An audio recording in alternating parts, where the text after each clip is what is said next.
D'un point de vue de l'entreprise et de la branche, on a bien compris que l'intelligence artificielle est un vrai levier d'attractivité des métiers. Et puis, on a compris aussi à travers vos témoignages que l'IA était un enjeu de dialogue social. Si on s'attarde sur le point de vue du métier maintenant, par rapport à ce que vous pouvez constater, les retours aussi de terrain, et là je vous interpelle Francky, quels sont les métiers que la perspective de l'IA inquiète le plus et ceux qui, à l'inverse, on va dire, on le vend en poupe? Ben, le vent en poupe, ça a été dit. Tout ce qui va être aujourd'hui question d'expertise au niveau de l'actuariat également, on est plutôt sur des éléments qui sont positifs parce qu'on amène des données chiffrées, etc. Et que quelque part, ça va permettre au métier d'aller plus vite. Et dès qu'on donne la possibilité à un métier d'aller plus vite, pour peu que ça ne donne pas plus, attention, il faut toujours être méfiant, ça donne pas plus d'intensité malsaine.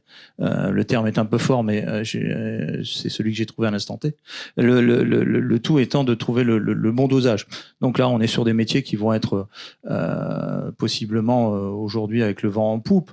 Les autres, je dis pas qu'ils n'ont pas le vent en poupe, je dis qu'ils ont besoin d'être rassérénés.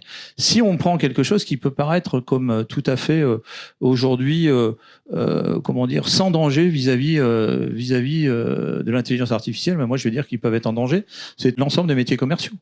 Dans la mesure où aujourd'hui, il existe quand même une recherche d'analyse, et quand on parle de vente sédentaire et d'analyse, d'observation de ce que peut apporter l'intelligence artificielle sur la partie de la vente sédentaire, il y a forcément une interrogation à se dire, est-ce que ça va venir impacter les métiers de la vente? Et dans les métiers de la distribution, on va en trouver beaucoup dans l'encadrement, jusqu'à l'acte de vente, et que ce soit pour des distributions directes ou pour des professions plus libérales. Dans tous les cas de figure, il y a une interrogation. Et on ne peut pas se dire aujourd'hui qu'une entreprise ne va pas regarder ça et observer ça à l'aune de ce qu'il est possible de faire. Et forcément qu'il y a déjà des tests avec des vendeurs sédentaires qui sont réalisés d'une façon ou d'une autre.